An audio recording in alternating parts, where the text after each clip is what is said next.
네, 반갑습니다. 벌써 11월의 첫날입니다. 우리가 지난 2월 23일부터 교회에 모이지 못하고 온라인으로 예배를 드렸지요. 그러다가 지난 주일부터 다시 모이기 시작했는데, 물론 그 중간에 몇 번 모이기는 했습니다만은 두어 차례에 불과했고요. 처음 온라인 예배를 드릴 때가 겨울이 지나고 봄이 오는 문턱이었습니다. 그런데 지금은 다시 겨울의 문턱에 들어섰습니다. 추울 때 못 만나다가 다시 추울 때 만나게 됐습니다. 그러다 보니 어느새 한 해가 얼마 남지 않았습니다. 어쨌든 미국이나 유럽 같은 다른 나라들은 아직 혼란 상태지만 그래도 우리는 이렇게 모일 수 있는 것이 얼마나 감사한 일인지 모릅니다. 이 자리에 함께 모인 사랑하는 형제 자매 여러분, 그리고 인터넷을 통하여 온라인으로 함께 예배를 드리는 사랑하는 형제 자매 여러분, 여러분 모두에게 하늘의 신령한 은혜와 땅의 놀라운 축복이 넘치도록 임하기를 주님의 이름으로 기원합니다.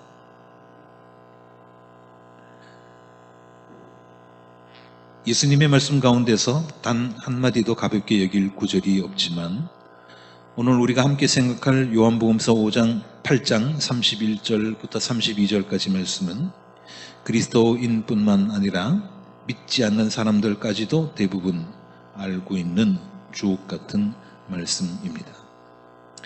특히 세계의 여러 대학교에서 교훈으로 정하고 있기도 하지요. 진리가 너희를 자유케 하리라. 진리가 너희를 자유롭게 할 것이다. 참 귀한 말씀이고 우리에게 좋은 말씀이고 꼭 필요한 말씀인데, 여기서 문제는 진리입니다. 진리란 도대체 무엇인가? 진리가 무엇인가? 여러분은 진리가 무엇이라고 생각하십니까? 아마 모르긴 해도 사람들에게 물어보면, 10사람에게 물어보면 10가지 대답이 나올 정도로 다 다르게 생각할 것입니다. 동양의 유명한 고전이죠. 한비자라고 하는 책에 보면 이런 말이 나옵니다. 진리에 대한 구절인데요. 내용은 이렇습니다. 세상에는 만고불변의 진리가 3가지가 있다. 만고불변의 진리가 3가지가 있다. 그게 뭐냐면 그 첫째는 지혜만으로 공을 세울 수 있으면 아니라는 것이며, 지혜만으로 공을 세울 수 있으면 아니라는 것이며, 그 둘째는 힘만으로 거사할 수 있으면 아니라는 것이며, 그 셋째는 강하다고 해서 언제나 이기면 아니라는 것이다. 다시 보면 첫째는 지혜가 있다고 해서 공이 세워지는 게 아니라는 것이고요, 둘째는 힘만 믿고 싸움에 나서서는 안 된다는 것입니다. 그리고 셋째는 강하다고 다 이기는 것이 아니라는 것입니다. 어떻습니까? 지금 우리가 생각해 봐도 만고불변의 진리 아닙니까? 그래서 우리 조상들은 이런 말을 경구로 삼았습니다. 모사는 사람이 하지만, 모사하는 것은 이 일을 도모하는 걸 말하죠. 모사는 사람이 하지만 성사는 하늘이 알아서 한다. 일이 되게 하는 것, 성사는 하늘이 알아서 한다. 사람이 일을 꾸미기는 하지만 그 일이 되고 안 되고는 하늘에 달려있다, 그런 얘기입니다. 그런데 이게 우리 조상들만 그렇게 생각한 것이 아닙니다. 구약성경 잠언 16장 1절에 이런 말씀이 있습니다. 계획은 사람이 세우지만 결정은 주님께서 하신다. 계획은 사람이 세우지만 결정은 주님께서 하신다. 똑같지 않습니까? 그리고 잠언 16장 9절에는 이렇게 되어 있습니다. 사람이 마음으로 자기의 앞길을 계획하지만 그 발걸음을 인도하시는 분은 주님이시다. 사람이 자기 계획대로 길을 가는 것 같지만, 앞길을 계획하지만 그 발걸음을 인도하시는 분은 주님이시다. 역시 같은 말씀입니다. 또 있습니다. 잠언 19장 21절. 사람의 마음에 많은 계획이 있어도 성취되는 것은 오직 주님의 뜻뿐이다. 여러 가지 계획을 세우지요. 또 많은 일을 하겠다고 생각을 하지요. 그렇지만 성취되는 것은 내가 생각하는 100가지 1000가지 다 이루어지지 않고 오직 주님의 뜻만, 주님의 뜻에 합당한 것만 성취된다는 겁니다. 이게 만고불변의 진리라는 거예요. 그러면 이제 예수님께서는 뭐라고 말씀하셨는지, 진리에 대해서 뭐라고 말씀하셨는지 봅시다. 요한복음서 8장 31절부터 32절까지 말씀 다시 봅니다. 너희가 나의 말에 머물러 있으면 너희는 참으로 나의 제자들이다. 그리고 너희는 진리를 알게 될 것이며 진리가 너희를 자유롭게 할 것이다. 진리가 너희를 자유롭게 할 것이다 그랬습니다. 32절에 보시면 너희가 진리를 알면 그 진리가 너희를 자유롭게 할 것이다 그랬죠. 너희가 진리를 알면 그 진리가 너희를 자유롭게 할 것이다. 그런데 진리가 도대체 뭐냐는 거죠. 친절하신 우리 예수님께서는 언제나 제자들을 그리고 백성들을 가르치실 때 알 듯 모를 듯 모호한 말씀은 하지 않으셨죠. 31절에 그 답이 있습니다. 뭐라고 하셨습니까? 너희는 나의 말에 머물러 있어라. 이렇게 말씀하셨습니다. 너희는 나의 말에 머물러 있어라. 나의 말에 머물러 있으면, 그렇게 하면 너희는 내 제자가 될 것이다 그랬습니다. 내 제자가 되면 너희는 진리를 알게 될 것이고 그 진리가 너희를 자유롭게 할 것이다, 이런 말씀입니다. 잘라서 간단하게 말하면 예수님께 붙어 있는 것이 진리라는 겁니다. 예수님께 붙어 있는 게 진리예요. 더 중요한 말씀이 있습니다. 요한복음서 14장 6절 말씀. 나는 길이요 진리요 생명이다. 그렇지 않습니까? 나는 길이다 그랬습니다. 나는 진리다 그랬습니다. 나는 생명이다 그랬습니다. 나를 거치지 않고서는 아무도 아버지께로 갈 사람이 없다. 이렇게 말씀하셨습니다. 예수님의 가르침을 건너뛰고서는 그 누구도 절대자에게, 창조주에게, 전능자에게, 하나님에게 다가갈 수 없다고 선언하신 겁니다. 이렇게 예수님께 붙어 있는 것이 진리이고 그렇게 진리를 터득해야 우리가 자유를 얻을 수 있다고 하는 건데, 말이 약간은 좀 이상하지 않습니까? 자, 자유를 지금 말했습니다. 자유라는 게 뭡니까? 어디에 매이지 않고 제 마음대로 움직일 수 있는 게 자유라고 생각하잖아요. 근데 예수님은 그렇게 떠돌아다니지 말고 예수님에게 딱 붙어 있는 것이 자유라고 했습니다. 자, 여러분은 어떻게 생각하십니까? 어떤 게 자유입니까? 예수님께 소속되어 있는 것이 자유일까요? 아니면 예수님으로부터 떨어져서 제 마음대로 행동하는 것이 자유일까요? 예를 하나 들어봅시다. 요즘 들어 비행기 탈 일이 거의 없어졌습니다만은 비행기를 보시면은요, 하늘에서 마음대로 다니는 것 같습니다. 비행기는 차선도 없고요, 눈에 보이는 도로도 없고요, 제 마음대로 다니는 것 같지만 전혀 그렇지 않습니다. 철저하게 제 길을 가야 됩니다. 또한 제 길, 항로만 지켜서는 안 되고 시간도 정확하게 지켜야 됩니다. 자, 생각해 보십시오. 세상 각 나라에 수 없는 비행기가 있지 않습니까? 그 수많은 비행기들이 제 마음대로 다닌다고 생각하면 어떻게 되겠습니까? 큰일 나겠죠. 정해진 스케줄에 따라서, 관제탑의 지시에 따라서 정확하게 움직여야 안전하게 운항할 수 있습니다. 마찬가지입니다. 우리가 예수님께 확실하게 소속되어 있어야 한다. 그 말은 바로 이런 뜻입니다. 그때 비로소 우리는 자유를 누릴 수 있습니다. 자유롭게 살 수 있습니다. 이게 진짜 자유인 거예요. 우리나라 근대사에서 가장 사랑받는 시인 가운데 한 분, 한용운 선생이 이런 시를 남겼습니다. 제목은 복종이라고 하는 시입니다. 복종.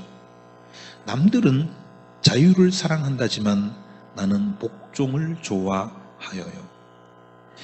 자유를 모르는 것은 아니지만 당신에게는 복종만 하고 싶어요. 복종하고 싶은데 복종하는 것은 아름다운 자유보다도 달콤합니다. 그것이 나의 행복입니다. 그러나 당신이 나더러 다른 사람을 복종하라면 그것만은 복종할 수가 없습니다. 다른 사람을 복종하라면 당신에게 복종할 수가 없는 까닭입니다. 이런 시를 남겼습니다. 자, 여기 한용운 선생님께서 당신이라고 표현한 구절들이 있죠. 당신. 이 당신이 누구겠습니까? 그 대상이 누구겠습니까? 우리가 학교에서 배울 때는, 교과서에서 배울 때는 그게 부처님이다 그렇게 배웠습니다. 왜냐하면 한용운 시인이 스님이니까, 승려니까. 부처님이다 이렇게 배웠는데 이분에게 당신이라고 하는 존재는 그렇게 간단하게 볼 문제가 아닙니다. 다른 책을 읽어보고 또 다른 글을 함께 참고해 보면 이분에게 당신은 그저 절간에 모셔놓은 있는 그런 부처님이 아니라는 거예요. 뭐라고 말로 표현하기는 쉽지는 않지만 우주 만물을 보살피는 절대자, 우리가 믿는 전지전능하신 하나님을 일컬어서 이분은 당신이라고 불렀습니다. 자, 아무튼 처음에 말씀드린 만고불변의 진리 다시 한번 짚어봅니다. 첫째, 지혜가 있다고 해서 공이 세워지는 것은 아니다. 둘째, 힘만 믿고 싸움에 나서서는 안 된다. 그리고 셋째, 강하다고 다 이기는 것은 아니다. 그랬죠? 우리가 하나님을 떠나서, 예수님을 떠나서 제 멋대로 살아봐야 되는 일이 없다는 뜻입니다. 이게 만고불변의 진리입니다. 이걸 거꾸로 읽으면 어떻게 됩니까? 지혜롭다고 해서 다 공을 세우는 것은 아니다고 했지 않습니까? 그러면 지혜가 조금 부족하다고 하더라도 공을 못 세울 일은 없다는 얘기입니다. 힘이 조금 부족하더라도 나가서 싸울 수 있다는 얘기예요. 몸도 약하고 마음도 약해도 이길 수 있다는 얘기입니다. 그래서 우리는 우리 삶 전체를 하나님께 맡겨야 됩니다. 그죠? 맡기고 믿고 의지하고 하나님의 뜻대로 살기로 다짐하고 그대로 살아나가면 우리가 생각하는 것보다 훨씬 더 효율적으로, 훨씬 더 복되게 살아갈 수 있습니다. 그쵸? 이래도 감사, 저래도 감사, 모든 일에 감사하면 나머지 일은 하나님께서 다 알아서 해결해 주신다는 겁니다. 여러분은 지금 크게 아픈 데는 없기를 바랍니다만 세상에는요 별 희한한 병이 다 있습니다. 그 가운데서 타골라 증후군이라고 하는 게 있는데요. 타골라 증후군, 이게 뭐냐면 이 병에 걸리면 기억 증진 증세를 보인대요. 기억 상실이 아니라 기억 증진 증세를 보인다는 겁니다. 조금 솔깃하지 않습니까? 기억력이 좋아진다. 자기가 보고 듣고 경험한 거 하나도 잊어버리지 않고 세세하게 모두 기억하는 겁니다. 그럼 좋을 것 같죠? 천만의 말씀입니다.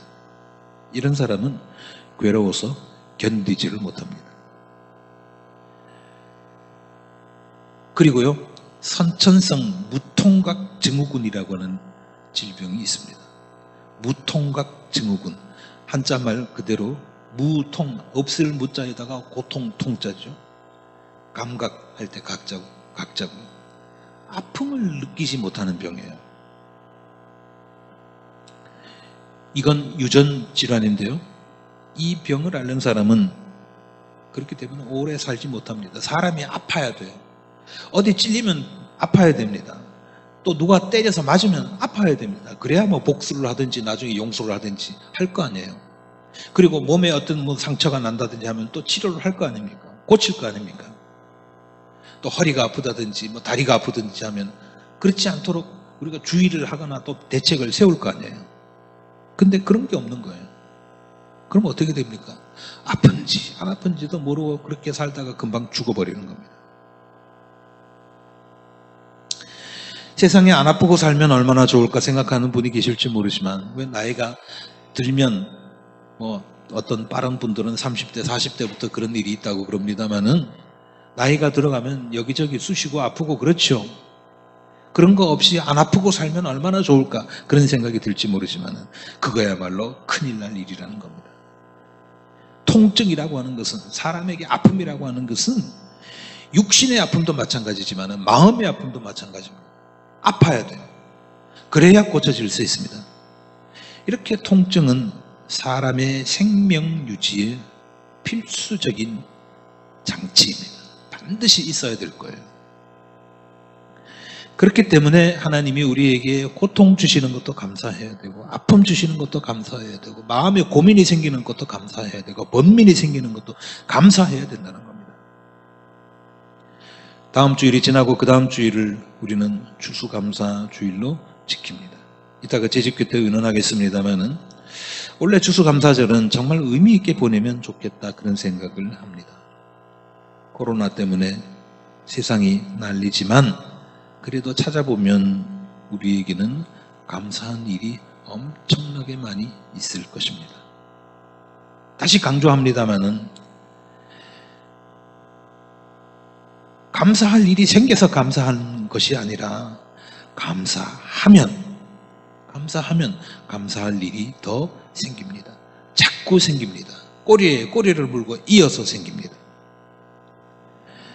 이처럼 우리 삶을 온전히 하나님께 맡기고 날마다 매 순간 감사하면서 사는 저와 여러분이 되시기를 주님의 이름으로 축원합니다.